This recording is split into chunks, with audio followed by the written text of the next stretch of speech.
October 15th, 3:47 in the afternoon, Philadelphia Naval Shipyard. A destroyer is disappearing. Not sinking, not under attack. Vanishing from reality, 306 feet of steel, simply ceasing to exist. 1,200 tons, 186 men aboard, all evaporating in front of witnesses. Seconds later, the ship reappears, 370 miles south.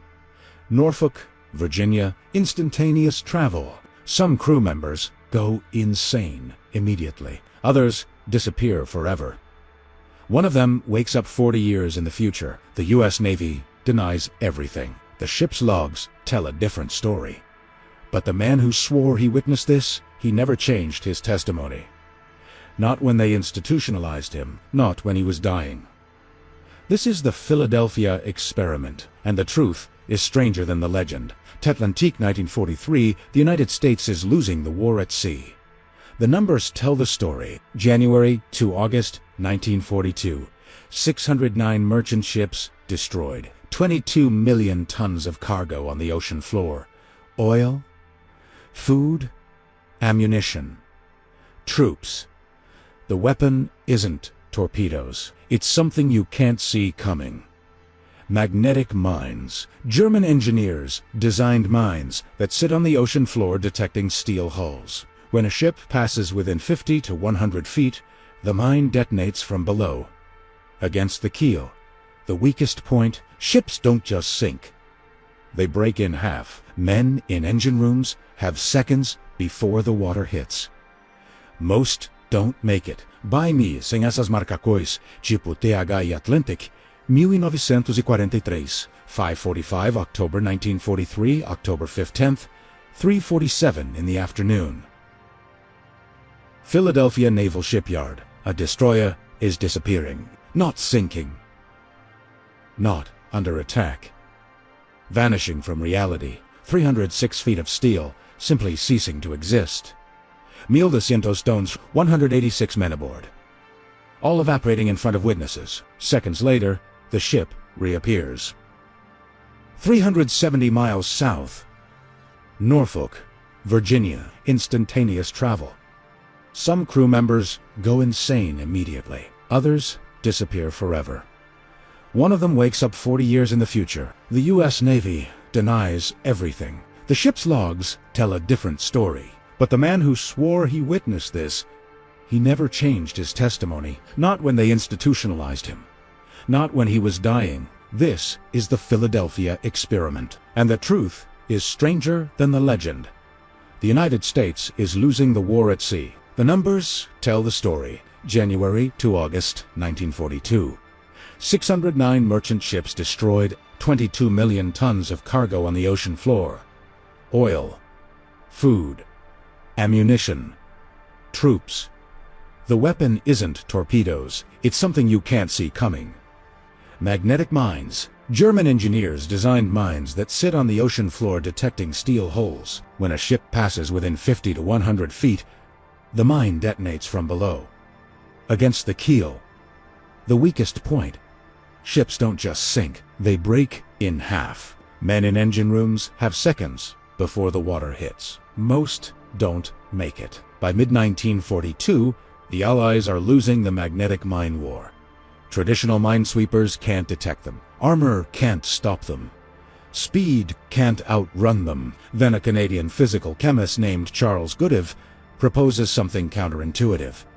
You can't remove a ship's magnetic field. Steel is steel. But you can create an equal and opposite field that cancels it out. The technical term is degaussing. Named after Carl Friedrich Gauss, the mathematician who pioneered magnetic field theory. Here's how it works. Wrap copper cables around the entire hull of the ship. Run electrical current through them. The electricity generates a magnetic field in the opposite direction of the ship's natural magnetism. The two fields neutralize each other. To a magnetic mine sitting on the ocean floor, the ship doesn't exist. The British installed degaussing equipment on hundreds of ships in 1940 and 1941.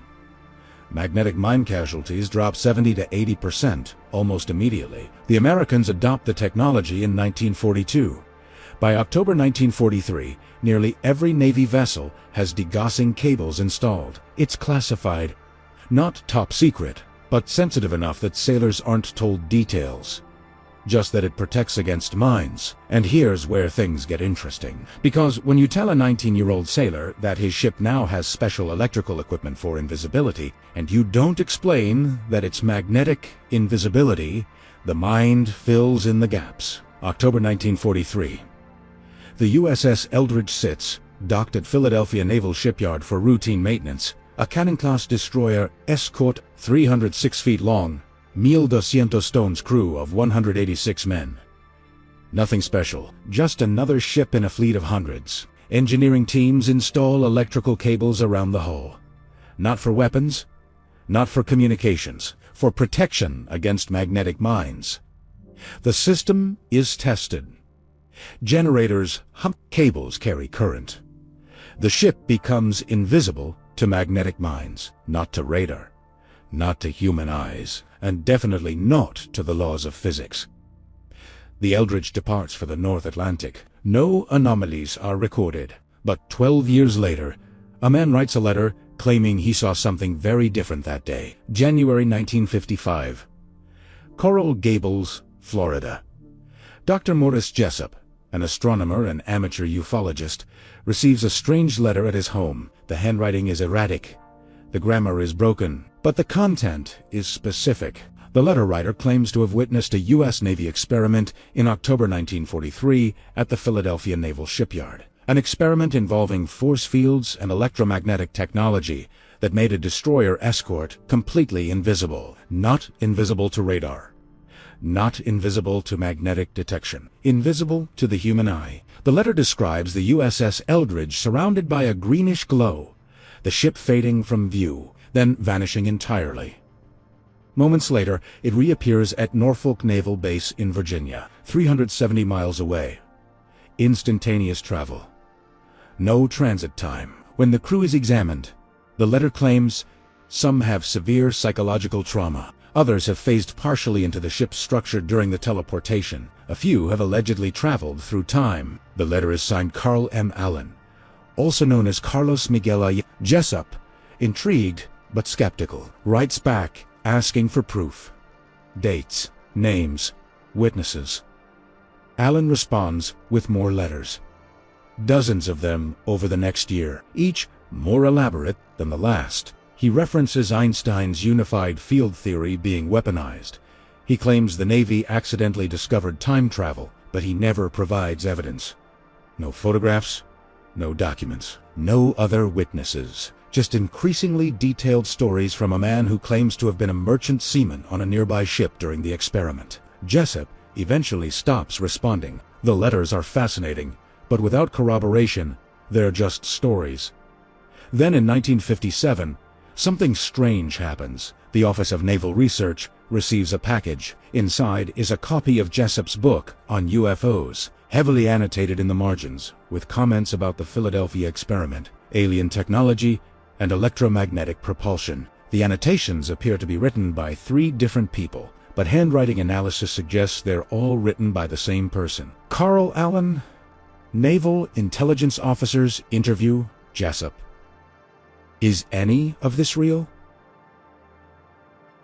Jessup says he doesn't know, but he received those letters, and someone is clearly obsessed with the Philadelphia experiment story. The Navy investigates quietly. What they find isn't a cough, it's a mentally ill man with access to declassified information about degaussing technology, a vivid imagination, and untreated psychiatric conditions. Carl Meritz Allen was born in 1925 in Springfield, Colorado. By his early teens, he shows signs of mental instability. Paranoid ideation, grandiose thinking, compulsive lying. In 1942, at age 17, he enlists in the U.S. Marine Corps.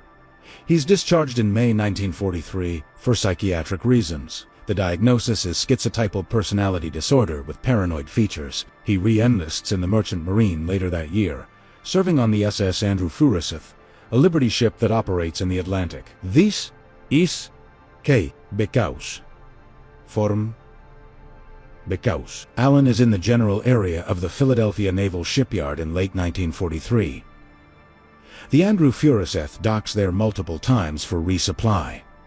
He could have seen the USS Eldridge, he could have seen cables being installed. He might have overheard sailors talking about invisibility equipment, but being nearby doesn't make him a credible witness, especially when his own service records show repeated psychiatric evaluations and eventual discharge for instability. After the war, Allen drifts. Odd jobs, transient living, he becomes obsessed with fringe science.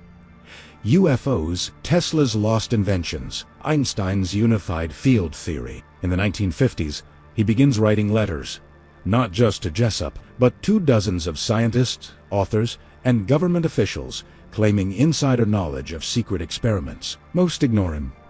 Some, like Jessup, engage briefly out of curiosity. None find his claims credible. By the 1970s, Allen's mental health has deteriorated significantly. He's in and out of psychiatric facilities. His letters become more erratic. He starts claiming he himself has traveled through time. When rumors about the Philadelphia experiment start circulating in UFO communities in the late 1950s, the Navy conducts an internal review, not because they think the claims are true, but because classified degaussing technology is being discussed publicly, mixed with fantastical claims. They need to determine if there is a security leak or just a mentally ill man with fragments of real information. The investigation focuses on three questions. Was the USS Eldridge in Philadelphia in October 1943? The ship's logs are reviewed. Answered no. The USS Eldridge was commissioned on August 27, 1943, in New York. It underwent shakedown cruises in Bermuda and the Caribbean until December 1943. In January 1944, it departed for the Mediterranean. During the alleged date of the Philadelphia experiment, October 28, 1943, the Eldridge was conducting anti-submarine exercises off the coast of Bermuda, not in Philadelphia, not in Norfolk. The logs are public record. Did the Navy conduct experiments on invisibility or teleportation? Answer: no, in the science fiction sense. But yes, in the magnetic sense. Degaussing made ships invisible to magnetic mines. That's not classified anymore. It's documented physics. There were no experiments on radar invisibility. That came later with stealth technology. There were no experiments on teleportation. Electromagnetic fields don't work that way. Could any crew members corroborate Allen's claims? The Navy tracks down dozens of USS Eldridge crew members in the 1950s and 1960s. None report anything unusual. No invisibility, no teleportation, no time travel, no psychological trauma beyond normal combat stress. One veteran, interviewed in 1994, says we had some electrical problems with the degaussing coils once. Sparks, brief power. Some guys thought it looked weird. That's Italiano. The Navy's conclusion: Carl Allen fabricated the Philadelphia experiment based on fragmentary knowledge of degaussing technology, combined with mental illness and an obsession with fringe science. Case closed. Except it wasn't. If the Philadelphia experiment was thoroughly debunked by the 1960s, why do people still believe it today? 3 reasons. The late 1940s and 1950s were the dawn of the atomic age. The Manhattan Project had been a massive classified program that most Americans didn't know existed until Hiroshima. If the government could build an atomic bomb in secret, what else were they hiding?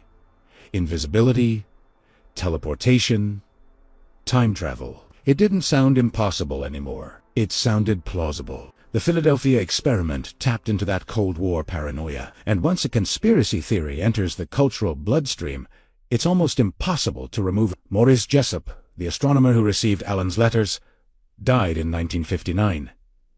His death was ruled a suicide. He was found in his car with a hose running from the exhaust into the cabin. Carbon monoxide poisoning. But conspiracy theorists pointed to the timing. Jessup died just 2 years after being interviewed by Naval Intelligence about the Philadelphia experiment. Was it really suicide, or was he silenced? The evidence overwhelmingly supports suicide. Jessup had been suffering from depression, financial problems, and professional failures. Friends confirmed he'd spoken about ending his life. But the conspiracy version is more dramatic. and drama spreads. In 1984, Hollywood released The Philadelphia Experiment, a science fiction thriller based loosely on Allen's claims. The film depicted the USS Eldridge S crew being hurled forward in time to 1984. It featured dramatic special effects, government conspiracies, and time travel paradoxes. It was fiction. Marketed as fiction, but for millions of viewers, it was their first exposure to the Philadelphia Experiment story. And when a story comes from a movie, especially one based on true events, vibes, it feels real. The film spawned a sequel, books, documentaries, and an entire subgenre of secret military experiment conspiracy theories. By the 1990s, the Philadelphia Experiment had become urban legend, detached from Carl Allen, detached from the USS Eldridge's actual service record. Just a story about a ship that vanished and a crew that traveled through time. Let's talk about what actually happens when you activate a degaussing system on a ship. You run electrical current through copper cables wrapped around the hull. This generates a magnetic field. Could this cause visual effects? Yes, but mundane ones. Electrical arcing from improperly insulated cables looks like sparks or a faint glow. Ozone production from high-voltage discharges smells sharp, can create a bluish haze. Electromagnetic interference with radio equipment causes static, garbled communications. Could it cause the ship to disappear? No. Magnetic fields don't bend light. They don't create cloaking. They interact with ferromagnetic materials. Iron, steel, nickel. Could it cause teleportation? Absolutely not. Teleportation would require either quantum entanglement at a macroscopic scale. Impossible with current physics. Wormhole generation requires exotic matter, negative energy, and technology centuries beyond 1943, or matter-energy conversion. The E=mc² energy requirements would vaporize Philadelphia. Could it cause time travel? No. Time dilation occurs near massive gravity sources, or at relativistic speeds. A destroyer escort sitting in a shipyard doesn't meet either condition. So what did happen on the USS Eldridge? Nothing extraordinary. Degaussing equipment was installed. It was tested. It worked. The ship deployed to the Atlantic and Mediterranean. It survived the war. It was decommissioned in 1946 and sold to Greece, where it served as the HS Leon until 1992. No invisibility, no teleportation, no time-traveling sailors, just good engineering, defeating German magnetic mines. In 1994, a psychiatric nurse at a Colorado facility was reviewing patient files when she noticed something unusual. One of the long-term patients, an elderly man with paranoid schizophrenia, had written Philadelphia Experiment Witness on every intake form for 30 years. His name, Carl Meredith Allen. The nurse, curious, asked him about it. Allen, now 68 and frail, told her the same story he'd been telling since 1955. The glowing ship, the teleportation, the Navy's cover-up. When asked if he had any proof, Allen said no, but he didn't need proof. He knew what he saw. 2 months later, Carl Allen died. No family attended the funeral. No obituary mentioned the Philadelphia Experiment. Just an elderly man who spent 50 years insisting he'd witnessed something impossible. And maybe that's the real lesson of the Philadelphia Experiment. Not about secret military technology, not about government conspiracies, but about how fragile human perception is. How a man with mental illness and fragmented knowledge can construct an elaborate reality. How that reality can spread, mutate, and persist for decades. Carl Allen saw degaussing cables and sparks. His mind, struggling with untreated schizophrenia, transformed them into teleportation and time travel. The USS Eldridge was just a ship, but in Allen's mind, it became a legend. And sometimes, legends are harder to kill than the truth. The USS Eldridge's degaussing system saved countless lives in World War II. The technology pioneered by Charles Goodyear protected thousands of Allied ships from magnetic mines. That's the real story. Not as dramatic as time travel, not as exciting as government conspiracies. But it's true, and sometimes the truth is enough.